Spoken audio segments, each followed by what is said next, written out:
All right, what's going on, folks? Welcome to Got Your Back, Short Shift, live stream edition. Ryan Rishaug here in the Sherwood Park Got Your Back studios. Well, tough one for the Oilers tonight.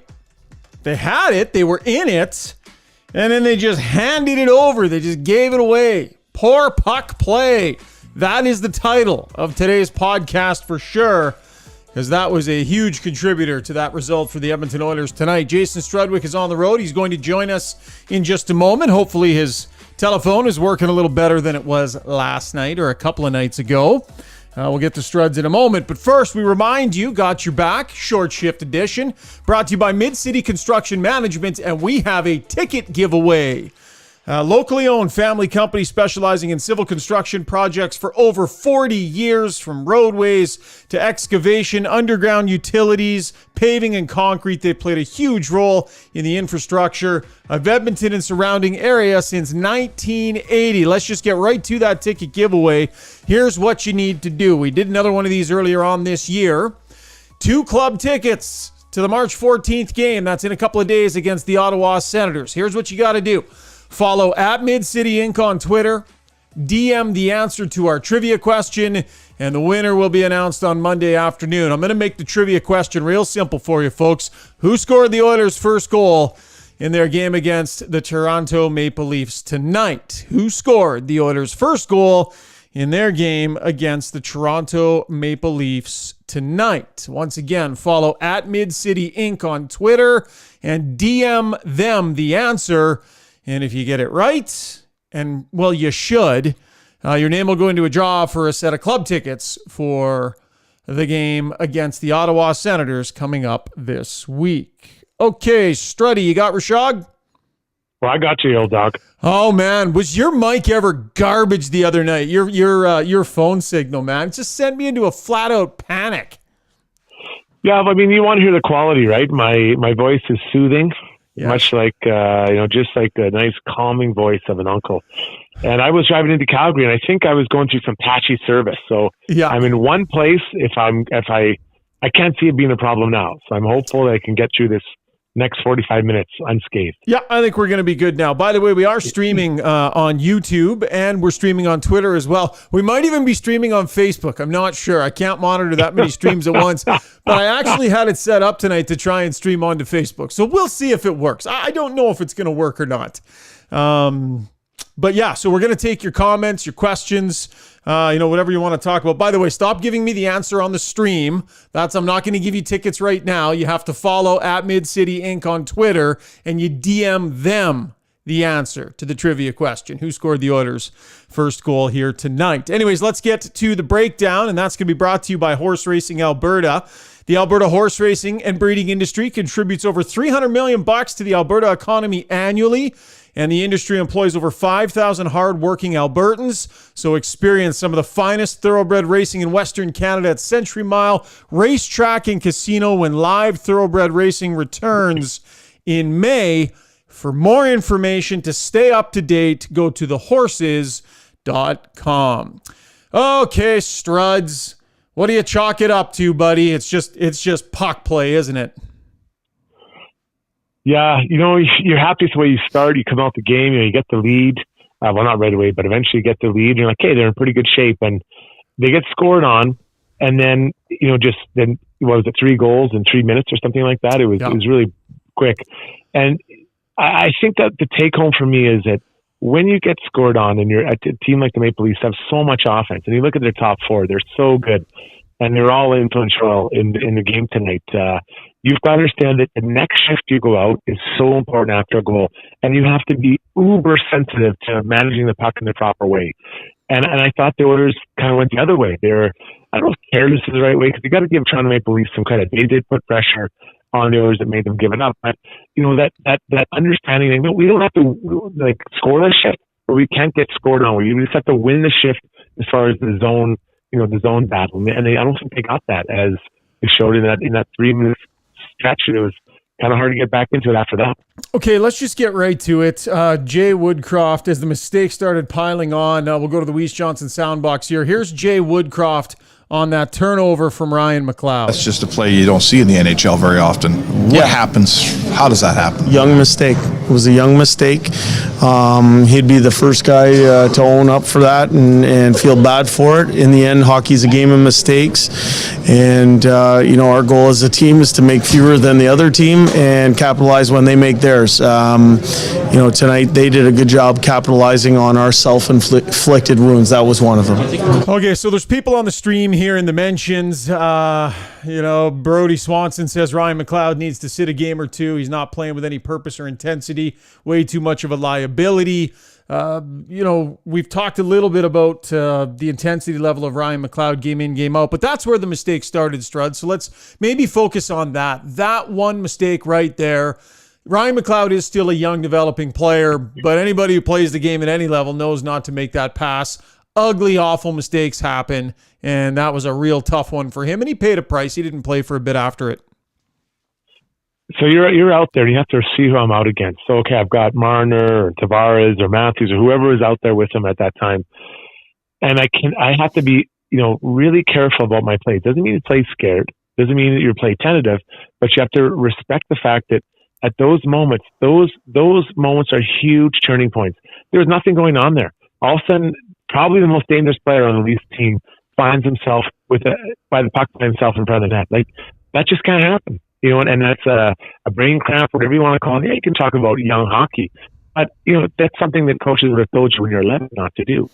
So I just think of that as just careless. I'll call it what it is. I believe it's a careless play, not understanding the moment. And we've talked about this too on the podcast about situational awareness, where you are in the game, where the game's headed, and that right there, didn't understand it, and I think that was the beginning of the avalanche of goals for the Leafs. Absolutely. And then we talk about the focus being on poor puck play, right? So then the 3-3 goal, it's another inexperienced player, far more inexperienced than McLeod, but Vinny Desharnais with a missed play there. What'd you see? So he's trying, he tries, I believe, he has the puck kind of top of the circle, and he tries to go kind of cross ice. Well, not quite cross, but pass towards the middle of the ice. You just got scored on. Just get it out. You're nearly at your blue line. Just if there's no play up the wall, chip it off the glass, punt it out, give yourself a chance to regroup and just kind of get resettled. Instead, he tries to funnel it up, kind of like diagonal up the middle. The stick gets knocked down by a stick. Boom. Next thing you know, it's in your net. Like, again, it's situational awareness. Okay, guys, he just scored a goal that was kind of, we gave him.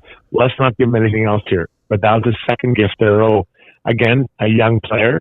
But they know, better than that. You have to make the simple play. And I'm not quite as easy on the young players because that's not like a young player mistake where you, maybe you understand it's, you get caught out against the wrong line and you try to do something extra special.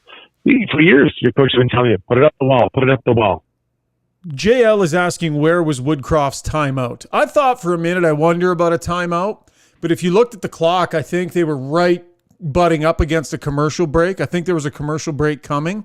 And I don't know, it just seems like coaches, and Jay Woodcroft in particular, they're loath to use those timeouts when there's so many commercial breaks and when you need them to be able to challenge at certain time.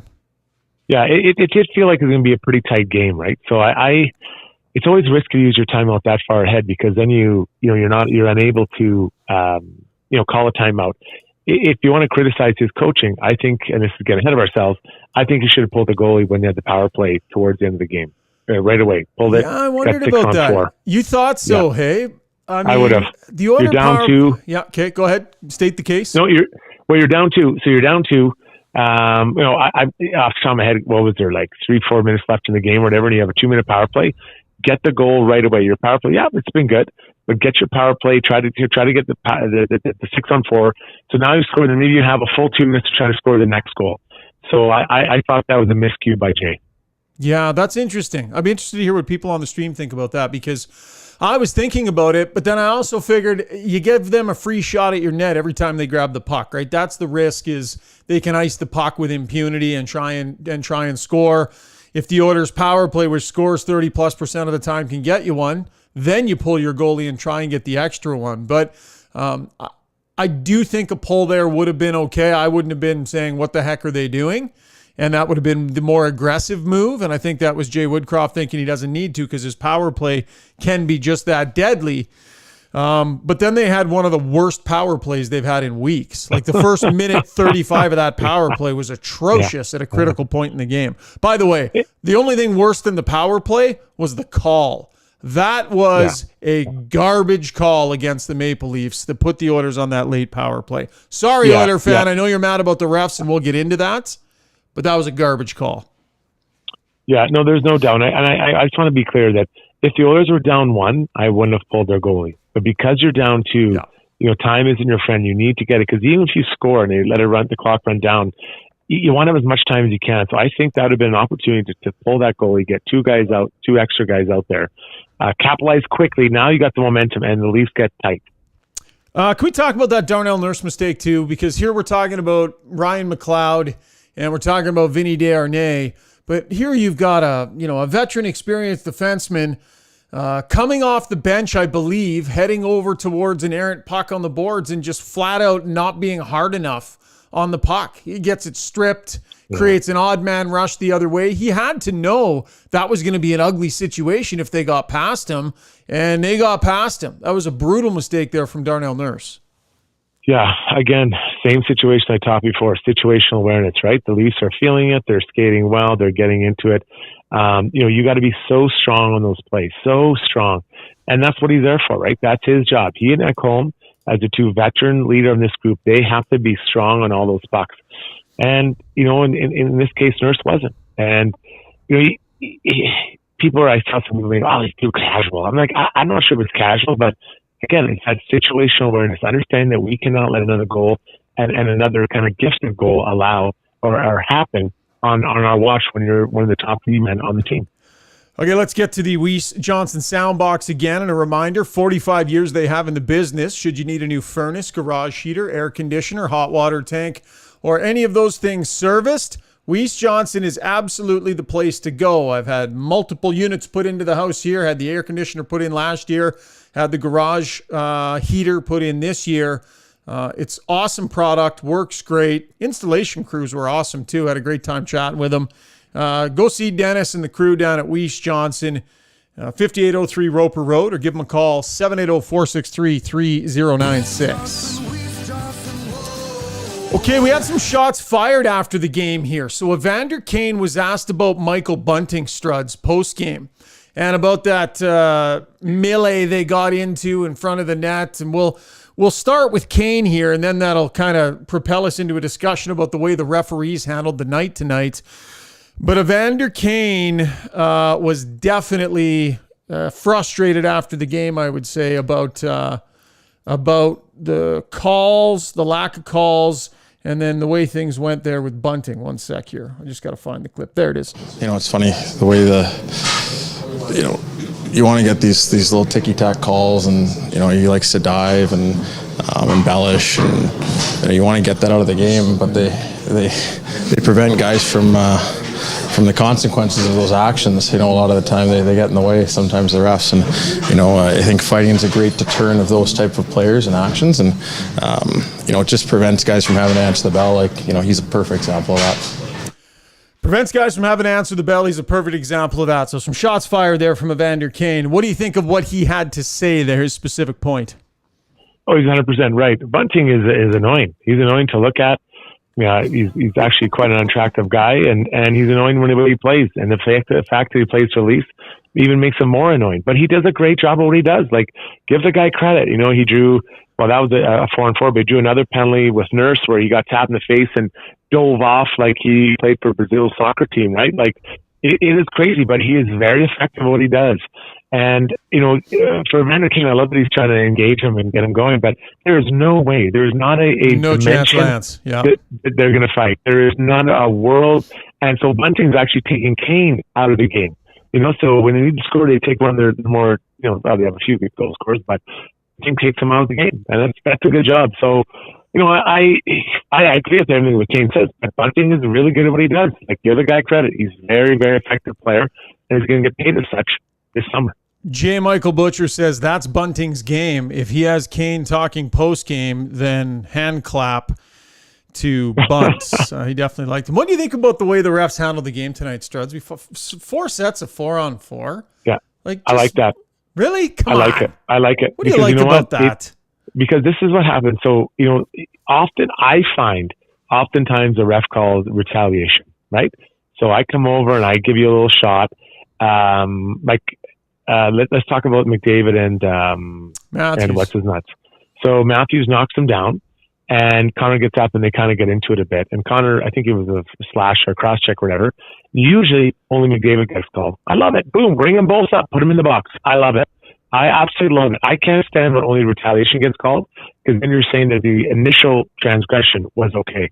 So yeah, I'm fine with it, man. I don't mind it at all. And I don't mind seeing 4-on-4 against the Leafs, just as far as, as exhibit of skill. Here's the problem with that though, Struds. The ref got himself into that lane where he was like, everything's going to be a coincidental. Matthews, McDavid, you're both gone. You guys, you're both gone. You're both gone. Well, you know what? Vinny Desharnais took a brutal slash. That was a brutal slash from Tavares, but the ref's already thinking this way. He's got the blinders on. Everything's going to be coincidentals. What Desharnais did not come anywhere close to what he received in return. And that's the problem. When the officials start doing that, you're treating things equally. He needed to give Tavares the extra 2 because that was a vicious slash. And that's the problem with calling the game that way. Yeah, an extra 2, that's fine if you want to give an extra 2. And now, maybe not all 4 are the same created equal. But let's be honest, it's not like Desharnais is an angel out there either. He had a hit. Oh, was it against Chardy? I can't think of it. Doesn't matter. Let's keep it to the specific incident, Struds. The two things happen within 10 seconds of each other. Yeah. I don't give a crap what Desharnais has done the rest of the night. Right, but you have to remember, people. The problem is that not people, but a lot of people just see it as far as their team's getting screwed. They don't see it when their team is not getting penalties called against them, right? So I love it when you kind of spread it out. And they're not my team. I don't care. They're not my team. It doesn't matter to me. Okay. I'm just analyzing the refs tonight thinking that was weird. The first 2 I understand. The Desharnais one was bizarre. That was a brutal slash. Calling that even? How's that happen? And it looks like the big man's got a sore right hand as well. Oh yeah, he's had it wrapped up for a while, and I think it might have been as a result of that scrap that he got into. By the way, on the Mid-City ticket giveaway, we've had a couple of you express that you can't get into their DMs. So listen, try and follow at Mid-City Inc. on Twitter, and if you follow them, then you'll be able to DM them. If that still isn't working, our DMs are open on the Got Your Back podcast Twitter feed as well. So go ahead and send it there. If you can't get into Mid-City Inc., then go ahead and send it to us. But follow Mid-City Inc., and then if you can't DM them, come and DM us. Once again, the trivia question for 2 tickets to, Tuesday night's game? Tuesday night's game. Who scored the Oilers' first goal tonight? We give you the tough ones here on the pod. Omar says, let's clear something up. The refs didn't cost the Oilers the game, but they were not good. I think that's probably a reasonable summation of it, Omar. I would tend to agree a little bit with that. And I don't want to get into a huge debate about the refs. They called it in a unique and different way. So that's why I bring it up to the extent that I'm bringing it up here tonight. To Louise Johnson, Twitter mentions, wondering why Woodcroft didn't call a timeout to stop the bleeding. Obviously, they needed a reset. Also, were you surprised from Hotshot 8774? Were you surprised Skinner wasn't pulled 3-3 as a chance to reset the team? I didn't think pulling Skinner was the right play there. Still very much in the game. It's still a game. And you start losing goalies when you pull them and the score is still close, Struds. Yeah, it felt like it was going to be a high-scoring game, right? So It's not like it was a 2-1 game and he let in 2 stinkers, right? So, it's not like, let's be honest, it's not like Matthew or Murray was absolutely an absolute killer out there either, right? So, and I'm not saying that either goalie cost their game, but there was a lot of goals going. There was a lot of skill in that game. Like you even think about the Evander Kane goal. It's just I think that was such a sick pass from McDavid. McDavid skates hard at the middle and just kind of draws the D-man just enough to him, slides it under the D-man stick. Kane gets to his speed, who was building speed off the 200 zone. Then he tends to shoot, then he goes around the net and tucks in. It does go off Giordano's stick, but that was just such a subtle, nice play by Connor McDavid. I think that needs to be recognized. Also want to recognize Evan Bouchard's night, 24 minutes and 59 seconds. He played 25 minutes tonight. Now, 352 of that is on the power play. But at even strength, Struddy, 20 minutes and 36 seconds. Darnell Nurse was 1958 at even strength. Now, Nurse had some penalties as well, which, by the way, was another part of his night that I did not like. Didn't think those were good penalties. But once again, Evan Bouchard piling the minutes on. What did he have? 2, 4, 5, 6, 7 shot attempts. I don't know. What did you think of Nurse and Ekholm tonight? By the way, what a shot by Matthias Ekholm. Holy snap. Yeah. There was a moment and they showed, I forget which period, I want to say the second, but it might be off, where, Toronto's trying to set something up in the offensive zone to the left of Skinner, and they flash to Ekholm and Bouchard, and they're both just talking to each other. Okay, this is what we're doing, this is how I'm going. And I love that. Like, Bouchard didn't look like he was just taking, but he was also giving instruction or talking about what they want to do. And there's a guy who, I go to a few of the games and I watch them all, but I didn't see him doing that. Now we're starting to see that more from him, right? He's taking ownership and he's in the game rather than just following the game around. And even on the goal that Ekholm scored, he gets it. There was no doubt. Boom, slides over his partner walks in and bombs to get in there. More often than not, we'll probably see it going the other way from Ekholm to Bouchard and Bouchard scoring. But either way, I thought it was just a great moment. And the impact, it feels like the Oilers have received 2 new D-men since the trade, right? Ekholm, obviously, is an upgrade on what they were having before. And now, and not that that's a shot at Barry, but just for this type of player. But then also Bouchard looks like he's become a different player as well. So you actually got 2 players for a trade for 1 guy, which I think is what they needed.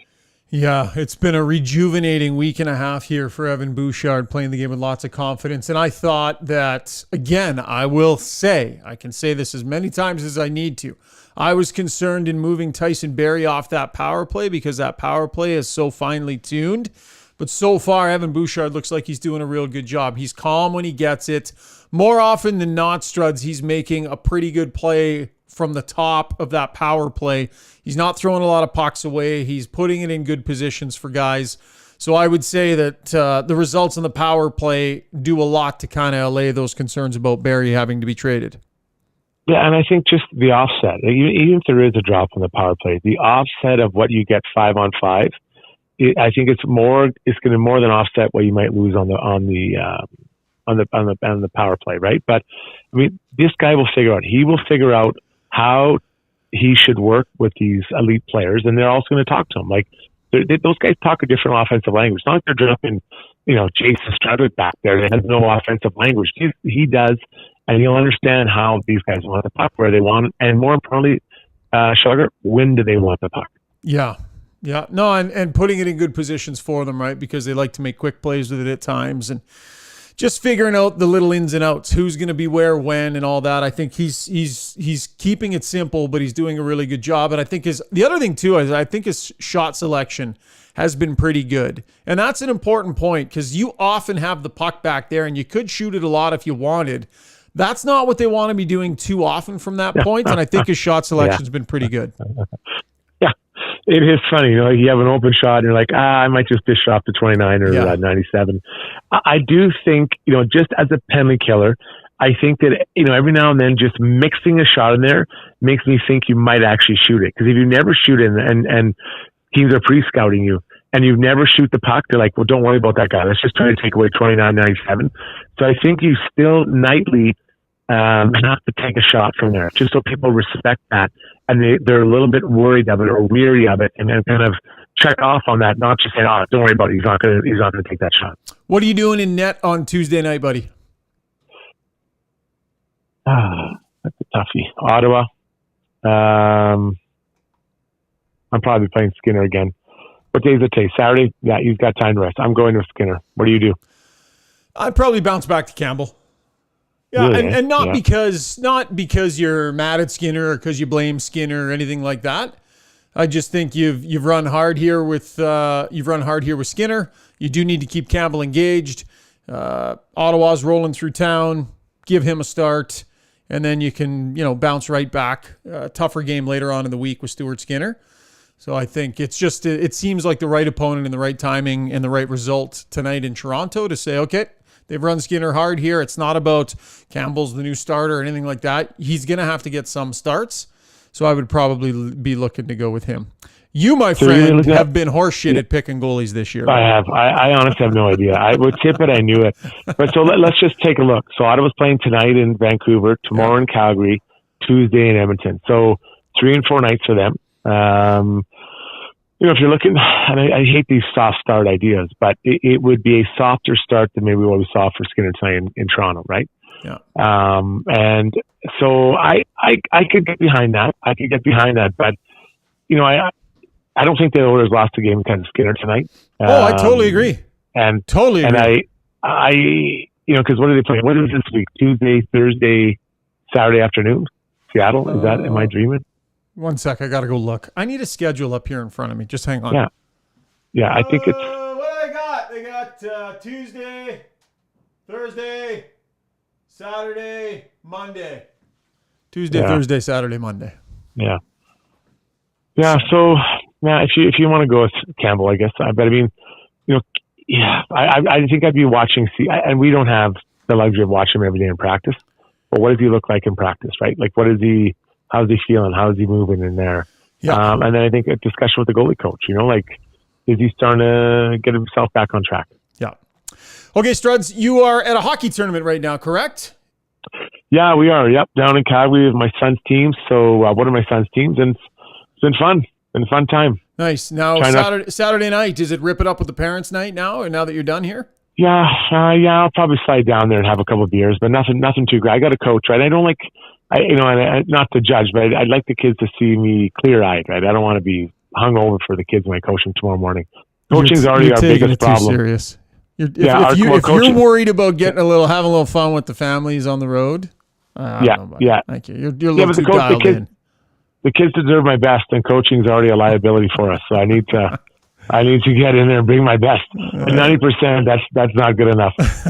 All right, pal. Well, listen, I'm going to let you go. I'm going to stick around here on the stream, folks, because we got lots of great comments from you. So we'll go through some of these, and you can share a few thoughts with me. I'll read a couple out. But Struddy, thank you kindly, my friend. Safe travels back. Good luck at the tournament, and we will talk early next week. Can't wait, buddy. Thanks again. Okay, cheers. That is Jason Strudwick. We're going to continue here on the live stream, though, for a little bit. I want to remind you about the ticket giveaway that we have going. Oh, yep. Beep, beep, beep. See you, Struddy. The ticket giveaway we have going. So, follow at MidCity Inc. on Twitter. DM the answer to our very difficult trivia question. Who scored the Oilers' first goal tonight? Matthias Ekholm. Winner will be announced on Monday afternoon. So follow at MidCity Inc. on Twitter. DM the answer to that trivia question. 2 club tickets. They're actually really good tickets. Nice tickets there, courtesy MidCity. March 14th against the Ottawa Senators. Okay, going to go back to the stream here for just a couple of minutes because I really appreciate all the interaction and all the comments that you folks are sending in. So let's go over a few of them. In the Weiss Johnson Twitter mentions, J. Michael Butcher says, based on how he played over the course of his time in Toronto, are you surprised on where Jack finds himself 60-odd games into his tenure? I am. I didn't think that when the Oilers signed Jack Campbell that he would walk in here and it would just be absolutely smooth sailing and he would be fantastic and in the Vezina Trophy candidate conversation. But I did think that he would be able to provide goaltending that was a little steadier than what he has. So we all saw what happened in the early going. It was not a good start. It was really hard on himself. They had to do the big reset with him. Then he finds his game, but it's fallen out from underneath him again here. So this is like 2 or 3 big stretches where he's struggled to find his game and to find his confidence. It has not been an ideal first year here for Jack Campbell, no question now.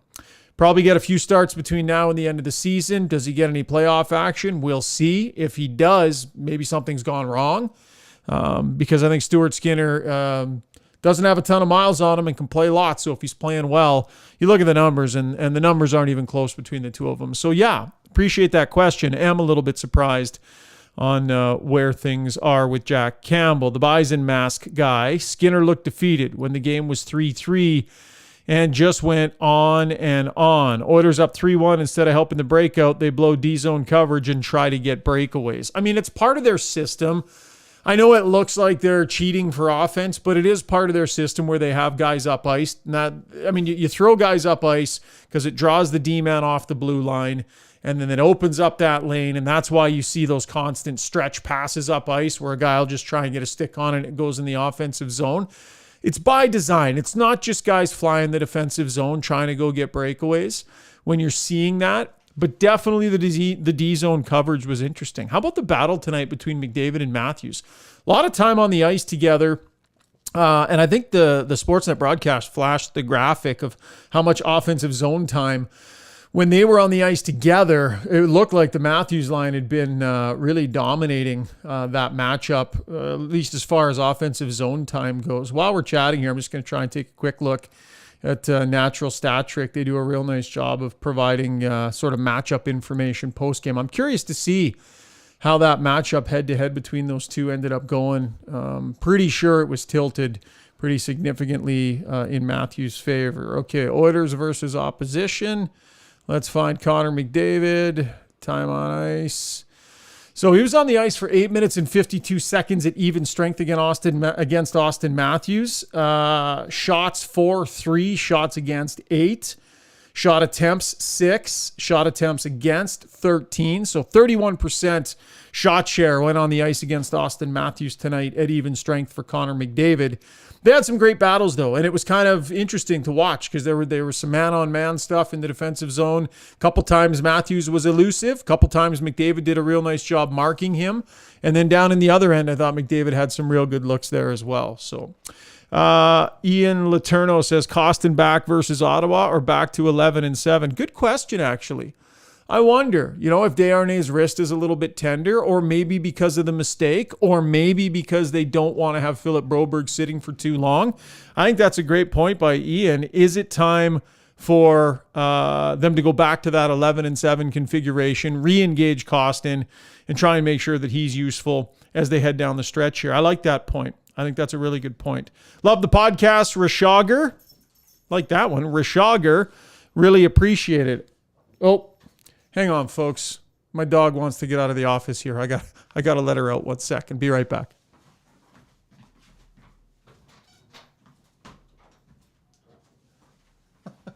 Live streaming. Where was that one? Love the podcast, Rishaug. Thank you. Do you think all three come back in? Broberg, Costin, Campbell. What's your take? So if you go, I don't think you bench Ryan McLeod. I don't think, and I know some people were frustrated and thought, because of that mistake, just sit him. And I know his play hasn't been great, although, listen, he contributed in that game against Boston. That line was good against the Boston Bruins. I said it before, Ryan McLeod is not going to be on the list of guys that comes out when they go 11-7. I don't think, as of now, he's on that list. Now, tonight might have hurt his chances a little bit, but I don't think he's coming out. He's too important. They need him too much. They did bench him for a little bit after that mistake. But I don't know that he's a guy that's going to come out. So who are you taking out up front? You could take Derek Ryan out front if you had to. Bukestad has been good. I think Ryan is a candidate. Shore has been playing really well recently. Maybe not quite as much here tonight. So maybe there's a window there to make a switch there. But honestly, if they found a way to bring in Broberg, Costin, and Campbell the next game, I don't think there's anything wrong with that. I think you need to keep all pieces of your lineup useful as much as you can. Dat Vin says, wish we could have got Quick from CBJ as a pure rental at deadline. He's better than what we have. Not practical. It's just not practical. You've got both these guys signed. Skinner just did a deal. Skinner was at the All-Star game. Campbell's on a long-term deal. You're not going to bring in another goaltender to play right in front of those guys. You'd be sending a brutal message to one of the two of them. And I don't necessarily agree that he's better than what you have. Stuart Skinner's given you some pretty good goaltending so far this year. Ray says, Ryan, I still think Yamo does not contribute enough.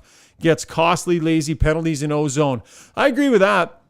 Yamamoto has some of that in his game where he takes some tough penalties in the offensive zone, just stops moving his feet. He's got the longer stick, right? He's a shorter guy, plays with a longer stick, and he gets caught reaching quite a bit. And I don't think that's a great look for him when he does. So I would agree with that a little bit there. I think that's a good point. What are your thoughts about media requesting McLeod and Desharnais to talk post-game, but leadership said no? Okay, so because I'm live streaming here, I don't know where that reporting has come from. I don't know that happened. What I do know is that they were asked for post-game. McLeod and Desharnais were asked for post-game, and they did not talk post-game. So I'm not sure. Maybe someone can fill me in because again, I've been live streaming here and I'm not sure where the reporting is that it was the leadership group that said no. But what ended up happening there Someone's saying Spector said that. Came from Mark Spector. Okay, and Spec is on the road right now with the Oilers, and I did see McLeod get requested. So, what do I think about that? There's one part of me that thinks, okay, that's leadership stepping in to protect a younger player who was obviously beating himself up after the game, feeling bad. And so they say, no, he doesn't need to get out there and answer for that. We're going to step in front of this one for him. And so the likes of Hyman and Evander Kane step up when they weren't requested tonight. The other part of me thinks you're overthinking it a little bit. Players need to get used to doing media in good times and in bad. And part of the process of being an NHL player is you're on a big stage. And I think it's a mistake to protect guys too much from that big stage.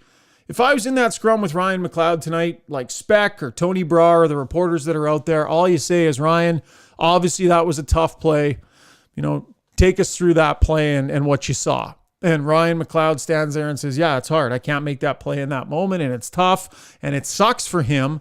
But it's part of the learning process. It's part of taking accountability for your mistakes. It's part of it sucking so much that you don't continue to make them. So, two sides to it. I think it's good that the leadership group is thinking that way about, protecting guys and wanting to, it's an act of leadership to do that.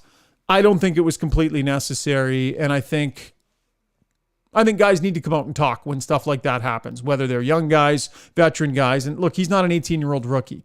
He doesn't need to be protected from the media. The media would have been fair with him, and I think it would have been okay. So some of it good, some of it bad. Generally speaking, though, as media, post-game, when we ask for players, generally we should get the players that we ask for.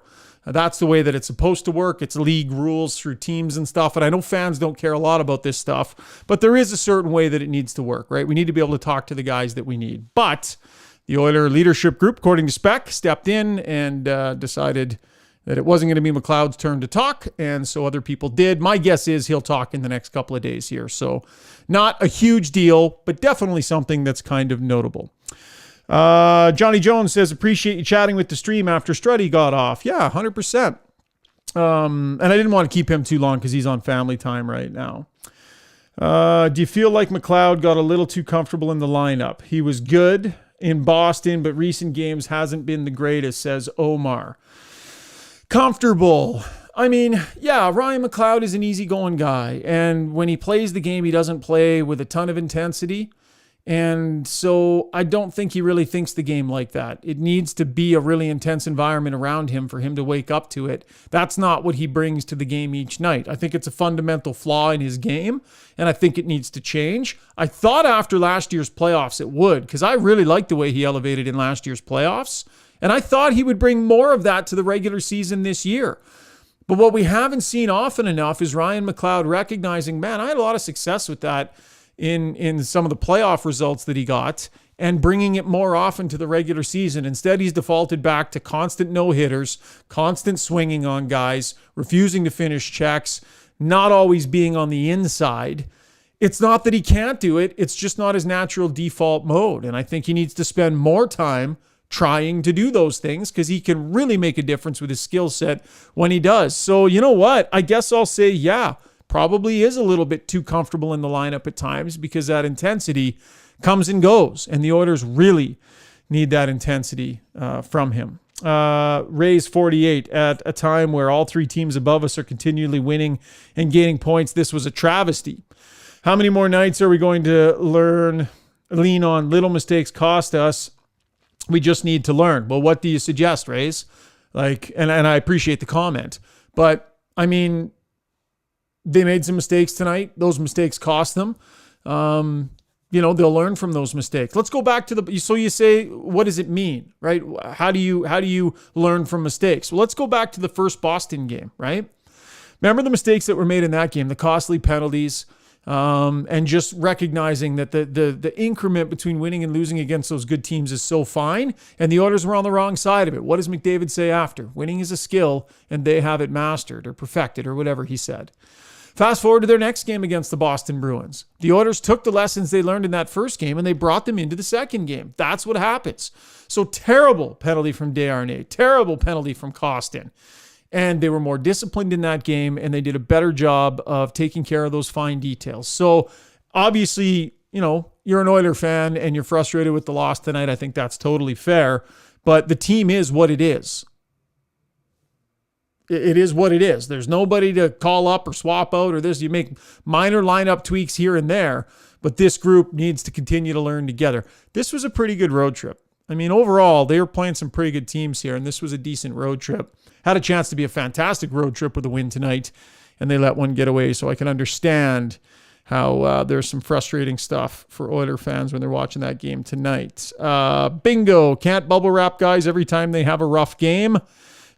Said way too easy. Yeah, I agree with that. Daniel Nugent-Bowman also apparently, who is on the road, by the way, with the team, reporting as well that the leadership group decided not to have Ryan McLeod and Vinny Desharnais come out and talk. Okay, I think that's going to wrap it up, folks, as I hit the theme music. Really appreciate all your contributions here on the live stream and on the podcast. I'm going to show you the contest one more time. Where's that shot? There it is. Bring it in right there. Mid-City Construction Management ticket giveaway. 2 club tickets to the game, March 14th against the Senators. Follow at Mid-City Inc. on Twitter. Go there right now. I'll wait.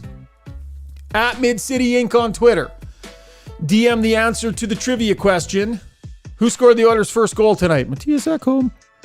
And then we will announce the winner on Monday afternoon. A huge thanks to our great partners at Mid-City Construction Management. It's the second time this year they've done a ticket giveaway. The first one was awesome. And we love the fact that listeners here on the pod are going to get a chance to go watch that game on Tuesday night. So again, follow at Mid-City Inc. on Twitter. That's going to wrap up the podcast, folks. Big thanks to the title sponsor, Mid-City, our good friends over at Weiss Johnson, and the horses. Horse Racing Alberta, all valued partners here on the podcast. If you have some time tonight, if you don't mind, slide on over to iTunes and drop us a review on the podcast. Good or bad. Doesn't have to be a good one. Be honest with us. Tell us what you think. We really appreciate that, and that helps us out. Keep an eye on our Twitter feed this week. Lots of podcasts coming your way. We'll have another LeBrun and Rishaug Got Your Back NHL edition. If you didn't know, that's a different podcast. Me, Pierre LeBrun, and often Mike Johnson, we talk about stuff all across the National Hockey League. We try and drop that one on Wednesdays, try and have great guests, get people's Got Your Back stories. So that is a different podcast. Go subscribe to that one if you haven't already. That's Got Your Back, NHL edition, LeBrun and Rishaug. Hope you got more on tap tonight than I do for your Saturday night. Blanket and a TV show. It's time to shut her down. Have a fantastic night, folks, and thanks for joining us here on the live stream. Cheers.